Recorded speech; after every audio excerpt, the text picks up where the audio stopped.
Децата без родители од СОС Детското село, децата од Нивниот центар за деца од улица, како и децата од Кризниот центар Надеж и децата со посебни потреби од основното училиште Иднина. Денеска се израдуваа на новогодишните пакетчиња, кои во пресрет на новогодишните и божикните празници им ги подели градоначалникот на општина Газибаба Борис Георгиевски. Георгиевски истакна дека во рамки на можностите на локалната самоуправа, секогаш, не само денеска, ќе им излегуваат во пресрет на барањата и потребите на институциите во кои се згрижени децата од општина Газибаба.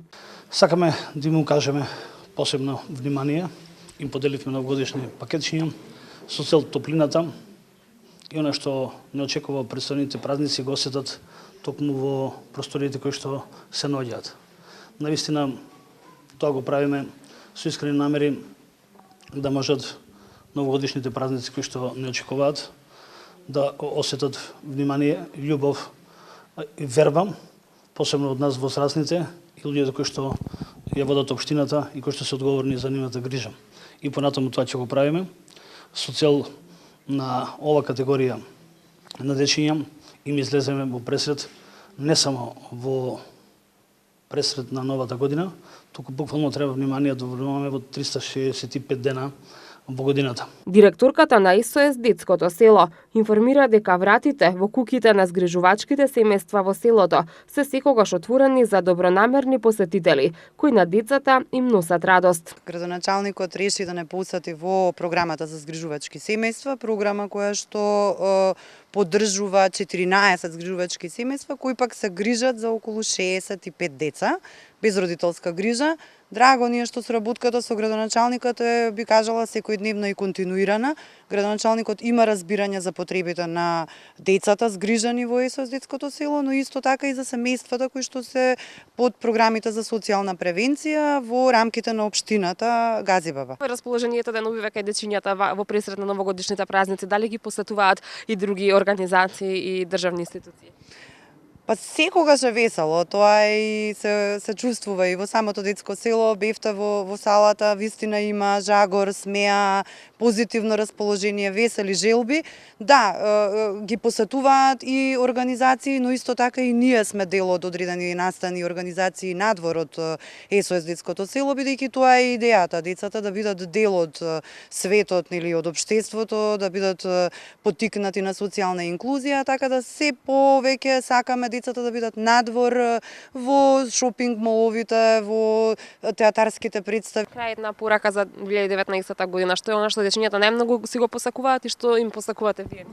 Па среќно и весело, безгрижно детство, живот со многу соништа кои што на крајот се исполнуваат. Тоа е она кое што е на крај и нашата заложба, всушност сите деца да растат весело, безгрижно и среќно во своите домашни услови. Дивна Перик, една од згрижувачките во СОС Детското село, пред нашата камера зборуваше за предизвиците со кои се соочува грижејќи се за децата без родители, но и за трајните вредности и врски кои продолжуваат да се негуваат и по нивното напуштање на згрижувачките домови. Се наоѓаме во една од куќите во рамки на СОС Детското село во Скопје. Токму имаме чест да зборуваме со една од згрижувачките која што долги години се грижи за голем број дечиња кои што се тука, меѓутоа и за дечиња кои што пораснале тука и сега живеат самостојно. Зборуваме со господјата Дивна, најнапред ви благодарам што издвоивте време за нашето интервју. Може ли ни кажете како е да се биде втора мајка, ако смеам така да кажам, на овие дечиња? Па како е? Голема чест и задоволство е прво да се биде СОС грижувач и мислам дека за овие години што сум овде, дека треба да имаш големо срце за да ги прифатиш сите деца со сите своји мани и доблести. Како ве прифаќаат тие? Па сега за сега супер, значи не сум имала поголеми проблеми. Одлично се снаоѓаме со децата, некако се сплотуваме едни со други. Колку време сте веќе во СОС Детското село? 16-та година сум веќе во СОС Детско село, имам извадено 13 младенци, што не живеат веќе овде во куќата. Моментално се грижам за 4, очекувам прием уште на едно дете овие денови. Вкупната бројка ќе биде 5 и така. И дали останувате во контакт со... Да. Значи јас сум во контакт нон-стоп со овие деца, без разлика што се излезени од овде. Некои веќе ми се вработени, некои ми студираат, едно имам во Америка, во Минесота, студира, он е 4-та година, здравје, за мај месец се спремаме. Јас се спремам да одам на последното на завршувањето на дипломирањето на детето, така да нон-стоп сме у контакти со сите деца што ми се излезени од куќе. Така, велите на дипломирањето ќе присуствувате. Дали значи дека и на родителските состанаци вие одите? Да, на родителските, пошто децата одат у младинска задруга, у младинска заедница се извинувам, си одат едукаторите, а контактите, значи, без разлика за било какви проблеми, значи, ги решаваме заеднички со децата, едукаторите и јас. Така, еден сосема за крај, бидејќи е новогодишно расположението, дечињата добија и подароци, какви се нивните желби, какво е расположението на дечињата пред Нова година?